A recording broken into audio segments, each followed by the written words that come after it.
कि आध्यात्मिकता में जाने के लिए जैसे आपने कहा कि आप कोई काम भी कर रहे हैं और अच्छे मन से कर रहे हैं तो आप आध्यात्मिक हैं, बिल्कुल सही बात है। पर कोई और चीज़ें भी कुछ ऐसा चाहिए जैसे कि मैंने अभी सुना है कि जनरली जो आध्यात्मिकता में लोग होते हैं, उनका फूड प्रेफ़रेंस जो खाना होता है वो शायद नॉन वेजिटेरियन नहीं होते, ऐसा परसेप्शन मैं सही बोल रहा हूँ, गलत मुझे पता नहीं।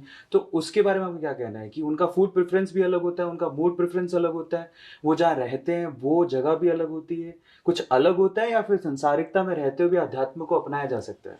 संसार में रह सकते हैं पर आपके काम, जैसा मैंने कहा हुँ, कि आपकी सोच थोड़ी-सी लार्जर पर्सपेक्टिव पे चली जाती है। हुँ, जहाँ आप लोगों के बारे में भी सोचना, तो अगर आप जैसे नॉन वेजिटेरियन फूड्स के बारे में भी बात कर रहे हैं, हुँ, कहीं न कहीं हमको पता है हुँ, कि उससे किसी और को तकलीफ हो रही है, हुँ, तो वो सोचते ही आदमी पीछे हट जाता है। हुँ, अब अगर नॉन वेजिटेरियन भी नहीं, जंक फूड्स भी है, जैसे हम गुणों की बात करते हैं, हुँ, सात्विक, तामसिक, राजसिक। हुँ, तो जब आप स्पिरिचुअलिटी की ओर जाते हैं, तब सात्विकता की ओर जाते हैं। हुँ, तो उसमें हर चीज़ है, but that does not mean कि आप फैमिली में नहीं रह रहे हैं, आप रह रहे हैं। हुँ, पर आप किसी भी ऐसी चीज़ को अपने ऊपर हावी नहीं होने देंगे, जो हुँ, आपके लिए खराब है। हुँ, फूड भी हो सकता है, तो हुँ, सात्विकता में आपकी फूड हैबिट्स अच्छी होती है। हुँ, क्योंकि कई ऐसे फूड्स हैं जो आप पे हावी हो जाते हैं, आपको ज़्यादा नींद आने लगती है। हुँ, तो कहीं न कहीं आपका जो नींद पे कंट्रोल है, वो उसको खराब कर देगा, वो हुँ, फूड। हुँ, तो आप उस फूड को अलग कर देते हैं कि ओके, नहीं, आप किसी भी ऐसी चीज़ को पावर नहीं देंगे कि हुँ, तुम मुझ पे हावी हो,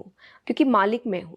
क्या बात है। हुँ, आपको भगवान ने मालिक ही बनाकर भेजा है, इमोशंस, हुँ, इंद्रियाँ, इनके आप मालिक हैं। और हुँ, इसीलिए आपको हर स्क्रिप्चर में कहा गया है कि इनको कंट्रोल में रखो। हुँ, इसीलिए कहा गया, पर हम हुँ, स्लेव बन रहे हैं हुँ, धीरे-धीरे। हुँ, तो जब आप स्पिरिचुअलिटी की ओर जाते हैं, तो आपको कहीं न कहीं स्लेवरी से वापस से ओनरशिप की ओर लेकर आया जाता है कि हुँ, मालिक तुम हो, तो हर चीज़ तुम्हारे कंट्रोल में होनी चाहिए। हुँ, कोई चीज़ तुम पे हावी नहीं होनी चाहिए। हुँ। आध्यात्मिकता की जब हम बात करते हैं, धर्म गुरु स्पेशली बहुत सॉर्टेड होता है, उनका थॉट प्रोसेस बड़ा सॉर्टेड होता है, तो लोग फॉलो करते हैं, फॉलोवर्स हैं इंडिया में। इंडिया में यूथ है, अच्छी बात का कोई करता है तो फॉलो भी करते हैं। बाहरी चीज़ें आपको बहुत मिली हैं, समझते हैं उस चीज़ को। लेकिन मैं जानना चाहता हूँ आध्यात्मिकता को जब आपने अपनाया, तो आंतरिक तौर पे आपने 4 क्या बदलाव या 3 क्या बदलाव देखे अपने अंदर?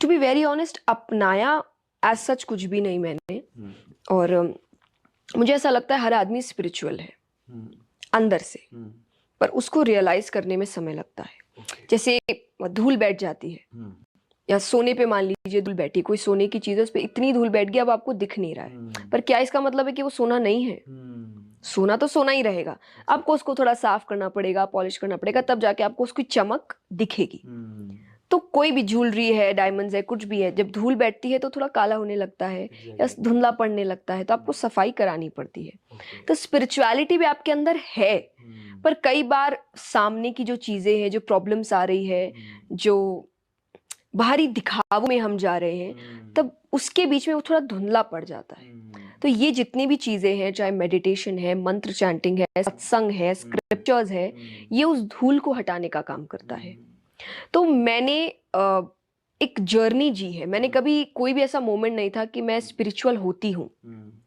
कभी नहीं था। हुँ, मेरी जर्नी बचपन से चल रही थी हुँ, और ये चीज़ें इनसे जुड़ी थी। हुँ, तो अंदर जो स्पिरिचुअलिटी थी ऑलरेडी, वो बहुत जल्दी बाहर आ गई। हुँ, बस यही है कि है आपके अंदर भी, सबके अंदर है, और उसमें थोड़ी धूल जम गई है। तो ये सब टूल्स है उस धूल को हटाने के लिए। हुँ, और जैसा मैंने कहा कि हेल्प मुझे यही किया हुँ, कि फर्स्ट, बाहरी चीज़ें मुझे जल्दी से ट्रबल नहीं कर सकती। And okay. आज के टाइम पे सबसे बड़ा वर्ड इज़ ट्रोलिंग, हुँ, कि बहुत जल्दी आपको दुःख होता है कि हुँ, लोग गलत क्यों कह रहे हैं, लोग हुँ, गलत बातें क्यों कर रहे हैं। हुँ, नॉट दैट कि कभी मुझे हुआ ही नहीं, हुँ, हुआ है, हुँ, कई बार हुआ है, लेकिन शुरुआती टाइम पे हुआ। हुँ, धीरे-धीरे आप उन चीज़ों को जो स्पिरिचुअलिटी से जोड़ने लगते हैं, हुँ, आपकी प्रैक्टिसेज़ और बढ़ती है। हुँ, मेरे लिए स्पिरिचुअलिटी या मेडिटेशन इज़ मंत्रास, सत्संग। हुँ, कि आप जब कथाओं में आते हैं, हुँ, मैं पर्टिकुलरली कथा में कहती हूँ, हम 3.5-4 घंटे की कथा होती है हुँ, और उतनी देर कोई फ़ोन यूज़ नहीं करता। अमेज़िंग, और आज के टाइम पे आप सोच नहीं सकते इतनी देर कोई फ़ोन के बिना बैठा है, एग्ज़ैक्टली। और लोग खुश होते हैं, हुँ, बहुत खुश होते हैं, वो सब हुँ, कुछ भूल जाते हैं। हुँ, अपना काम छोड़-छाड़ के आते हैं, अपने ऑफ़िसेज़ छोड़-छाड़ के आते हैं, दुकानें बंद करके आते हैं, जो जनरली नहीं करेंगे दूसरे हुँ, कामों के लिए वो। हुँ, इतनी जल्दी इन चीज़ों से दूर नहीं होंगे, हुँ, उन्हें समय का पता नहीं हुँ, चलता, उनके मूड्स बहुत अच्छे हो जाते। तो ये क्यों है? हुँ, कि उनका जो साउंड होता है, सत्संग जो सत्संगी होता है, वो जल्दी से डिप्रेशन में भी नहीं जाता। ट्रू। ये सच्ची बात है कि कहीं ना कहीं डिप्रेशन का साउंड से भी एक बहुत अच्छा रिलेशन है। एग्जैक्टली। जो इंसान सत्संगी होता है वो जल्दी से डिप्रेशन में नहीं जाता। ये भी स्पिरिचुअल होने का एक तरीका है। तो फर्स्ट थिंग कि मुझे बाहरी चीजें दिक्कत नहीं देती। दूसरा, पेशेंस लेवल, मैं जल्दी से अपना पेशेंस नहीं खोती। आप मुझे अगर गुस्सा दिलाना है तो आपको बहुत सारी गलतियां करनी पड़ेगी। ओके। मैं एक गलती में जल्दी से गुस्सा नहीं होती कि आपके बहुत 1-2-3 महीने लगेंगे तब जाके वो एक वॉल्केनो आता है। और उस पर भी इट्स नॉट दैट कि मैं अपना आपा खो जाती हूँ, नहीं, मेरा गुस्सा होने के तब मैं शांत हो जाती हूँ। ठीक है। तो उस पर भी आई ट्राई कि वो चीज मुझ पे हावी नहीं होनी चाहिए। गुस्से के लिए भी हम कहते हैं ना, कई लोग कहते हैं कि जब मुझे, ऐसे तो बहुत अच्छे हैं पर जब गुस्सा आता है तो अंदर का राक्षस बाहर आता है। तो मतलब राक्षस है,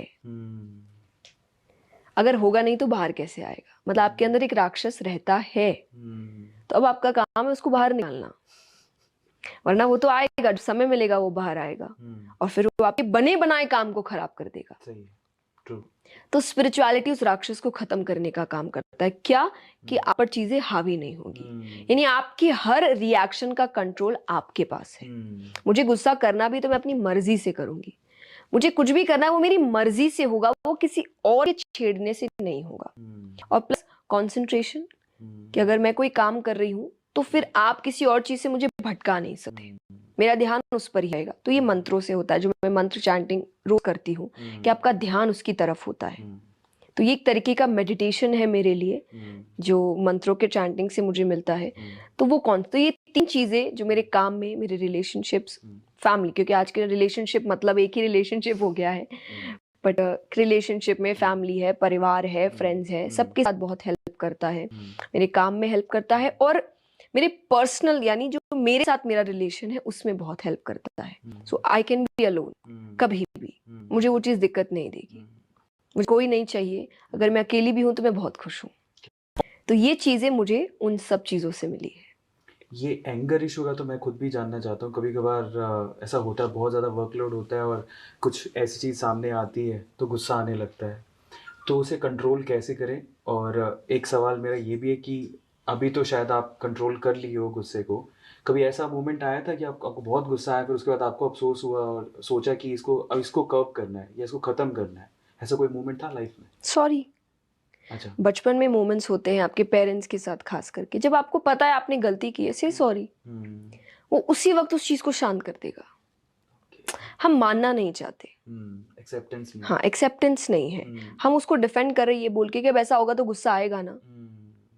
ये बोलना बंद कर दीजिए कि नहीं, मुझे आया and that's wrong and I am sorry.